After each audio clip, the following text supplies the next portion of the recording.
తదుపరి ఏం జరిగింది మాకు సంబంధం లేదు.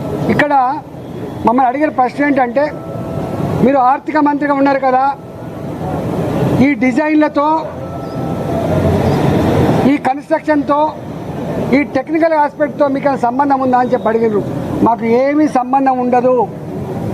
రెండో ప్రశ్న, వాళ్ళని కాళేశ్వరం స్పెషల్ పర్పస్ వెహికల్ అయితే పెట్టిండ్రో, కాళేశ్వరం ఇరిగేషన్ ప్రాజెక్టు కోసం ఒక కార్పొరేషన్ పెట్టిండ్రో, ఆ కార్పొరేషన్ రుణాల మీద మీకన్నా అధికారం ఉందని అడిగినారు. కానీ కార్పొరేషన్ మీద ఆర్థిక డిపార్ట్మెంట్కి, ఆర్థిక మంత్రికి ఏం సంబంధం లేదు. వాళ్ళు ఆనాడు ప్రాజెక్ట్ రిపోర్టు బ్యాంకులకు సబ్మిట్ చేసిండ్రు, డబ్బులు తెచ్చుకున్నారు, వాళ్ళే ఖర్చు పెట్టుకుని తప్ప మాకు సంబంధం లేదు. అసలు ఒక్క మాటలో చెప్పాలంటే, ఇరిగేషన్ డిపార్ట్మెంట్కు తోడుగా అనుబంధంగా వాళ్ళ దగ్గరనే ఒక అకౌంట్ డిపార్ట్మెంట్ ఉంటుంది, దానికి ఒక ఆడిట్ డిపార్ట్మెంట్ కూడా ఉంటుంది. ఆ బిల్లులు మంచా చెడా, పనులు అయినాయా కాలేదా, క్వాంటిటీ ఉందా లేదా, క్వాలిటీ ఉందా లేదా, ఇవన్నీ చెక్ చేసుకోవాల్సింది ఆ ఇరిగేషన్ డిపార్ట్మెంట్ నుండి వాళ్ళ అకౌంట్ సెక్షన్, ఆ తదుపరి ఆడిట్ సెక్షన్ మా దగ్గరికి వస్తుంది. కాళేశ్వరం కార్పొరేషన్ కింద ఏ డబ్బులు అయితే ఉండనో వాళ్ళే నేరుగా పే చేసుకున్న మాకు సంబంధం లేదు. బడ్జెట్ అలొకేటెడ్ డబ్బు అయితే ఉందో మా దగ్గర అలొకేటెడ్ డబ్బు ఉంటే తప్పకుండా దాని ప్రకారం బిల్లు పే చేస్తాం తప్ప దాని వాల్యూస్తో కానీ వాటితో మాకు ఏం సంబంధం లేదని చెప్పి ఖరాఖండిగా చెప్పడం జరిగింది. కానీ ఇవాళ ఎంత దుర్మార్గులు అంటే, ఈ ఈటల రాజేంద్ర గారు పిలుస్తాండ్రు, ఏం పిలుస్తావు, ఏం పిలిచినా ఏముంటుంది. మా బతుకు చాలా ట్రాన్స్పరెంట్గా, మేము ఎథిక్స్ కోసం బతికిన వాళ్ళం, ప్రజల కోసం బతికిన వాళ్ళం. కంత మీద తుపాకీ పెట్టినా కూడా గదే మాట మాట్లాడడం తప్ప ఇంకోటి మాట మాట్లాడటం కాదు. ఇవాళ పిచ్చి కూతలు, కారు కూతలు, ఇలా కుక్కలు ఎక్కబడ్డే మాటలు చూస్తూ ఉంటే బాధ అనిపిస్తూ ఉంది. ఏది ఏమైనా తెలంగాణ ప్రజలు నిజమైన న్యాయ నిర్ణేతలు. ఎవడు తప్పు చేసిండో, ఎవడు ఒప్పు చేసిండో వాళ్ళు నిర్ణయిస్తారు తప్ప ఇవాళ కొద్దిమంది బట్ట కాల్చి మీద చేసినంత మాత్రం మీకు అయ్యే ప్రసక్తి లేదు.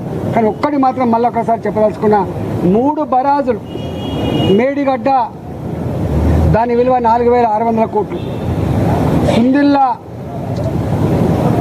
అదేవిధంగా అన్నారం ఒకదానికేమో 2,700 కోట్లు, ఒకదానికేమో 2,011 కోట్లు. నేను ఒకటే కాంగ్రెస్ పార్టీని డిమాండ్ చేస్తూ ఉన్నా, భారతీయ జనతా పార్టీ ఇప్పటికే చెప్పింది నిజాయితీగా ఉండాలని చెప్పి కోరుతుంది. పార్టీ ప్రభుత్వ ధనాన్ని దుర్వినియోగం చేద్దని చెప్పి కోరుతుంది, చట్టాన్ని లోబడి ఉండాలని చెప్పి కోరుతుంది, నీకు ఇచ్చిన కర్తవ్యాన్ని ఒక ప్రజలకు బాధ్యతతో పనిచేయమని చెప్పి కోరుతుంది. ఇవాళ మేము కోరుతా ఉన్నాం.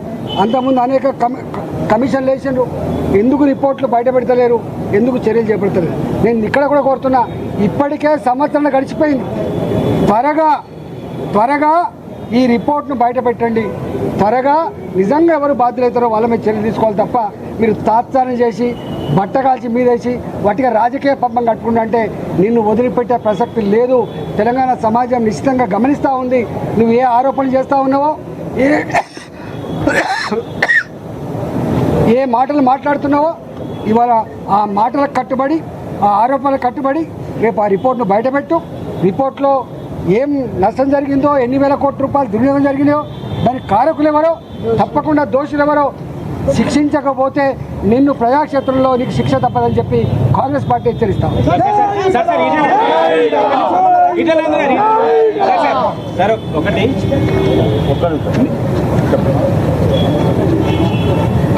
మీడియా సమావేశాల్లో ఈటల రాజేందర్ పదే కొన్ని అంశాలు చెప్పారు. కాళేశ్వరం ప్రాజెక్టు ముమ్మాటికి కేసీఆర్ తానే డిజైన్ చేసి తానే కట్టారు అని చెప్పారు. ఈ అంశాన్ని ఈరోజు కమిషన్ ముందు చెప్పారా? ఇది క్యాబినెట్ ఓవరాల్ నిర్ణయము, దాంట్లో మంత్రుల ప్రమేయం ఉండదు, ఇది టెక్నికల్ టీం తీసుకునే నిర్ణయం అని చెప్పినట్టు తెలుస్తుంది. అంటే మీరు కేసీఆర్ని రక్షించే ప్రయత్నం చేస్తున్నారు. నేను చెప్పడం కాదు చారి, కేసీఆర్ గారే 100 సార్లు బహిరంగ సభల్లో ఏం చెప్తాడు, మీతో కూడా చాలాసార్లు చెప్పుంటాడు.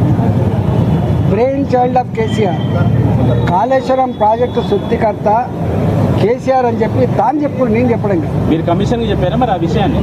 100 సార్లు వందల సార్లు మీటింగ్లలో ప్రెస్ మీట్లలో నా మెదడు కరిగించుకొని 80,000 ఇంత కష్టపడి అనేక రకాల సర్వేలు చేసిన అని చెప్పి ఆయన చెప్తున్నాడు. రాజేంద్ర కానీ ఒక్కటి కమిషన్ ఇక్కడ- ముందు ఇక్కడ వెళ్ళినప్పుడు issue. మాత్రము ఇది